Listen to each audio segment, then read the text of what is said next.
Iya. Terus? Iya kan? Tuh, berarti Apakah Yesus kayak gitu, Pak? iya. Dia kan kata Mbak tadi Enggak, tahu nih. katanya dia. Kata Mbak kan, Bapak, kata Mbak kan tadi tahu Yesus tuh sudah tahu kalau bakal mati. Iya. Oke, saya mau jelasin atau Bapak mau jelasin? Karena Bapak kan nggak tahu apa-apa kan tentang Injil. Iya. Kan, karena Quran itu nggak tahu apa-apa tentang Injil kan. Yesus itu karena dia adalah Allah, dia tahu apa yang akan terjadi dengan dia.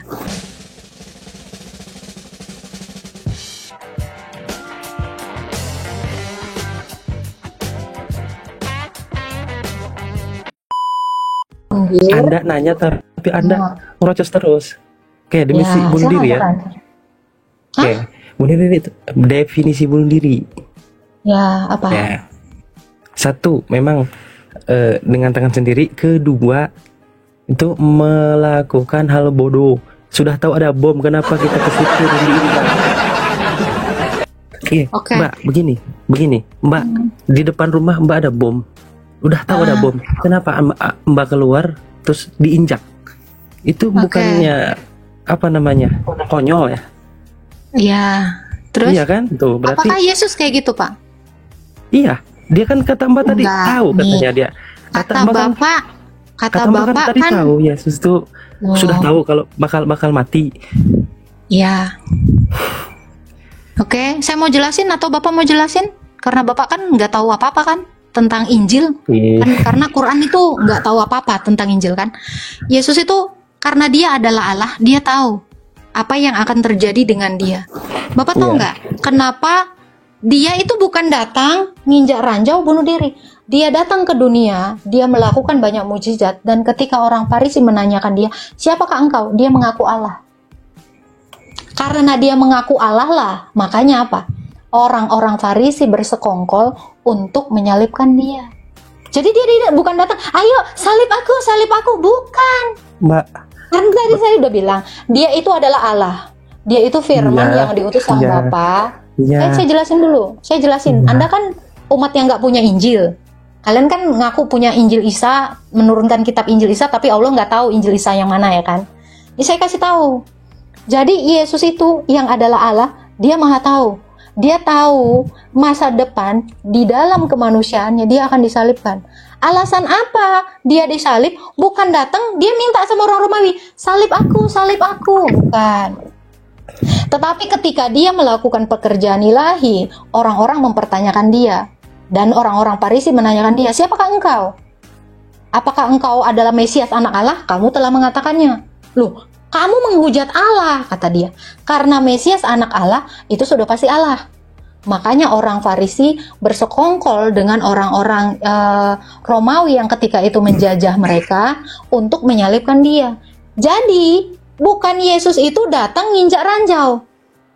Dia datang karena dia mengaku hakikat dia yang adalah Allah.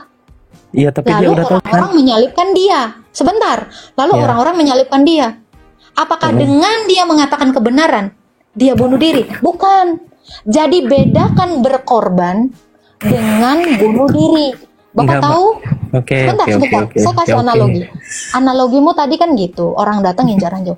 Pak, Bapak tahu nggak tentara-tentara yang mereka itu berjaga di perbatasan, ketika mereka mendaftar jadi tentara, mereka tahu resikonya akan mati. Pak, tentara itu menurut Anda pejuang yang berkorban atau bunuh diri, Pak, di medan perang? Saya tanyakan Anda tadi tahu, begini. Tentara yang ke perbatasan itu, ketika mereka menjaga tanah air, mereka tahu resikonya itu adalah mati. Ketika mereka menjaga perbatasan itu, kira-kira mereka itu bunuh diri atau berkorban, Pak? Bunuh diri ya. Thank you, Pak. Kalau Bapak mengira yang berkorban itu artinya bunuh diri, ya itu pandangan Anda. Enggak. Makanya analogi Anda ada ranjau. Untuk militer saya jawab. Oke. Mereka kan nggak tahu mati atau enggak. Sedangkan kan Tuhan Anda kan maha tahu. Pak, orang yang ketika mereka itu dipersiapkan di perbatasan, ya, menjaga Indonesia ini, mereka tahu Pak resikonya itu adalah nyawa, Pak. Tapi ada yang selamat kan? Orang itu botol, Pak. Orang itu bodoh, nggak tahu Emang di perbatasan itu seperti apa. Makanya mereka itu gini Pak, otaknya ya Pak ya. Orang itu dipersenjatai kan. Lu tahu nggak Pak? Mereka itu dikasih senjata. Makanya mereka itu dilatih untuk menembak. Mereka tahu Pak. Kalau nembak itu menghilangkan nyawa Pak. Ininya dong Pak. iya, Kalau mereka sudah dipersenjatai, artinya apa? Mereka tahu ada nyawa yang harus dikorbankan. begini. Nih, Itu untuk bukan orang para tolol pejuang Pak. militer. Pak, saya pernah daftar jadi Akpol. Sorry ya, saya pernah daftar jadi Akpol, Akmil, Polwan. Saya tahu resikonya kemana. Apakah saya tidak berpikir bahwa resiko ketika saya mendaftar diri saya menjadi seorang Akpol atau Akmil itu bukan mati resikonya. Oke. Sekarang Bukan saya orang ngomong. tolol. Sekarang saya ngomong, Oke. ya. Nah, untuk militer itu kan mereka ada 2 opsi, ya, antara saya bisa hidup atau mati. Sedangkan kan, iya kan, selamat atau mati di medan perang kan? Betul nggak? Betul Bapak nggak? tahu nggak Pak, resiko terbesar itu apa? Iya, itu resiko kan juga. Jadi Selain saya resiko, tanya, berarti Pak nih makanya saya bilang susah ya Anda kalau belum pernah nyoba ya. Pak, orang yang sudah berada di medan pertempuran itu Pak, opsinya nggak gitu lagi Pak, udah siap mati Pak. Orang yang sudah siap sedia membela tanah airnya itu udah siap mati Pak. Nggak ada ini mati kagak, hidup kagak, mati kagak. tapi Orang ada itu nggak udah opsi? Tapi ada nggak opsi untuk menang? Ada kan? Menang, tidak mati, ada kan? Bapak tahu nggak? Bapak ngerti peluang nggak sih Pak belajar matematika? Itulah peluang. Ada peluang hidup, Anda ada tahu peluang nggak mati. peluang? Peluang terbesar itu apa Pak? Peluang hidup itu tahu berapa persen? Oh, saya harus minta maaf karena Anda memang tidak bisa berdiskusi dengan baik ya. Anda tidak menggunakan logika Anda. Gitu. Saya belum beres. Anda kenapa turunkan saya? Ntar dulu. Bukan saya turunkan. Bukan saya turunkan. Anda samakan dengan apa Tuhan Anda dengan militer? Oke. Sabar. Saya kan mau memberikan pendekatan pemahaman tentang berkorban dengan bunuh diri, Pak. Bukan artinya analogi itu adalah kebenaran. Analogi pendekatan untuk Anda mencapai pengertian. Anda mengatakan bundir. Bundir itu Pak, orang yang minum baygon itu bundir. Dia udah tahu resikonya. Tanpa alasan dengan kebodohan, mereka menyerahkan nyawanya sia-sia. Yesus itu bukan gitu Pak. Pertama, saya kasih tahu Anda. Kenapa Yesus itu tahu dia memang harus mati. Dan itu pun dengan kesadarannya dia menyerahkan nyawanya. Untuk apa Pak? Dia bukan mau bundir. Dia menggenapi janjinya kepada Adam, kepada Nuh, kepada Abraham, kepada seluruh nabi-nabi bahwa dia akan menyelamatkan mereka. Makanya dia menyerahkan nyawanya. Di dalam Alkitab, di dalam Yohanes 8 dikatakan apa? Aku berkuasa menyerahkan nyawaku dan mengambilnya kembali. Yesus dengan sadar menyerahkan nyawanya supaya dia turun ke dalam kerajaan maut, ke dunia orang mati. Karena dia udah janji sama Adam. Kejadian 3 ayat 15. Dia udah janji sama Nuh. Dia udah janji sama Musa. Dia udah janji sama semua orang di perjanjian lama. Aku akan menyelamatkan kalian. Maka dia turun ke dunia orang mati. Mereka ini sudah mati semua. Ditarik keluar. Dia itu mati untuk itu Pak. Untuk menggenapi janjinya. Dia ini Allah Pak. Allah yang mengambil kodrat manusia. Dia sudah menggenapi janjinya sekaligus dengan waktu yang sama.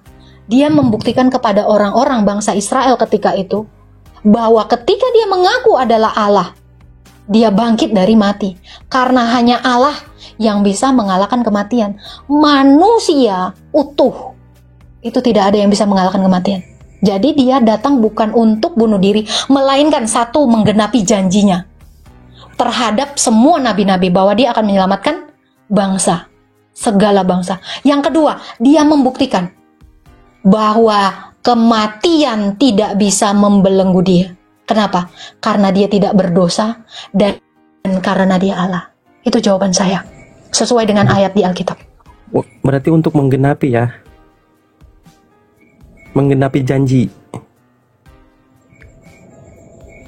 Betul nggak? Saya sudah menjawabnya Pak. Apa perlu saya ulang lagi? Iya, oke.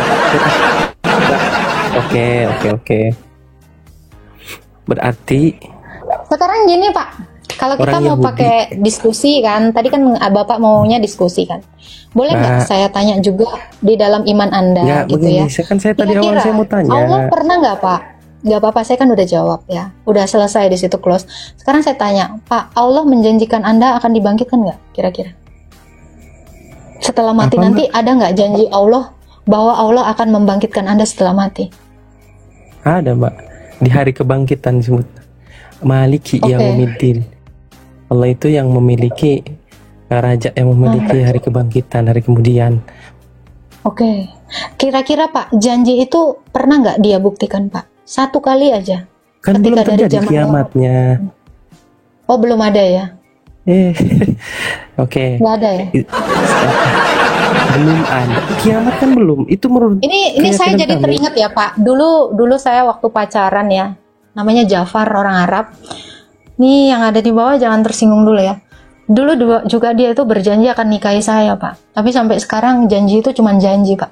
Penipu. Saya juga nggak mau Anda sabar. Saya kasih tahu Pak.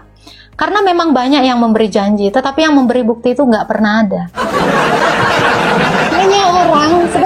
Hanya orang benar yang menggenapi janjinya. Nah, jangan sampai Bapak juga percaya janji-janji yang tidak bisa dibuktikan. Kalau saya memilih Tuhan yang ketika dia menjanjikan, dia membuktikannya. Kenapa Pak? Karena kalau yang janji-janji Pak, saya janji dinikahi aja sakit hati Pak sampai detik ini Pak. Apalagi janji, apalagi ini kan cuman hidup ya, paling jangka waktu 70 tahun. Apalagi Pak setelah mati, ini panjang sekali Pak, selama-lamanya. Jangan sampai Anda menerima janji yang tidak terbukti Pak. Ya, mengerikan sekali karena ini bukan untuk 70 tahun hidup loh Pak. Kalau pernikahan itu paling 40 tahun ya, sampai 50 tahun. Ini Pak, kalau orang Kristen, janji Anda akan untuk masuk surga membangkitkan, sabar. Kalau janji untuk membangkitkan ini pun tidak terbukti Pak, hati-hati Pak. Anda salah menuhankan Tuhan, bukannya selamat, Anda kekal di neraka. Oke, saya tanya, orang Kristen masuk surga nggak? Masuk dong, Filipi 3 ayat 20 sampai 21. Sebab kewargaan kita adalah di dalam sorga, dan dari sana kita akan menantikan Tuhan Yesus Kristus yang akan mengubahkan tubuh kita yang hina ini menjadi tubuh yang serupa dengan tubuhnya yang mulia yang dapat menaklukkan segala sesuatu. Mana buktinya kalau surga itu ada? Mana buktinya? Kan Anda tadi ngomong-ngomong bukti. Yesus itu telah turun dari sorga dan telah naik ke sorga. Iya, mana Yesus itu membuktikan keselamatan itu Pak. Anda kan kata Yesus, Anda nggak lihat sendiri. Loh, siapa bilang saya nggak lihat sendiri Pak? Bukti itu kan harus terlihat, saya kasih betul tahu. Iya. Bapak bilang nggak ada yang ngelihat Yesus ke sorga kan? Saya bacakan seorang Stefanus muridnya Yesus dan 500 orang di Galilea di dalam Kisah Para Rasul 11 itu melihat Yesus itu terangkat ke langit ke sorga. Iya, Stefanus sendiri melihat dia. Anda lihat nggak? Kan harus ada bukti kata Anda. Sebentar Pak. Stefanus yang melihat ini kan bersaksi Pak. Yang melihat ini bukan satu biji kayak Nabi Anda yang di goa, satu biji nggak ada saksinya. Sabar. Ini yang lihat banyak Pak. Stefanus ketika dia bersaksi melihat Yesus itu duduk di sebelah kanan Sang Bapa, dia ini dirajam sampai mati. Ya, murid-murid Yesus ya, orang-orang di Galilea itu melihat dan malaikat nyamperin mereka. Apa yang kamu lihat? Yesus yang kamu saksikan ini nanti akan dengan cara yang sama turun ke dunia. Orang-orang Galilea, Bapak bisa baca Kisah Para Rasul 1 ayat 11, itu melihat dia terangkat ke itu sorga. Kan yang lihat makanya Yesus ini sabar. Makanya Yesus ini bisa menceritakan tentang hal kerajaan sorga karena dia dari sorga. Dia Yesus ini menceritakan seperti apa di alam kematian karena dia sudah dari alam kematian. Logis. Nabi Anda sudah pernah bangkit gak dari orang mati sehingga Anda percaya siksa kubur, sorga itu 72 bidadari Anabah 33. Siapa yang sudah ke sorga dan balik dari sorga ngasih tahu nanti ada sorga dengan bidadari montok seperti di Anabah 33. Itu gimana ceritanya? Anda percaya sorga seperti itu? Belum ada yang turun dari sorga. Siksa kubur, sebentar. Kebangkitan, nggak ada yang bangkit. Dasar Anda percaya kebangkitan itu kalau nggak nyontek dari Kristen ya saya nggak tahu.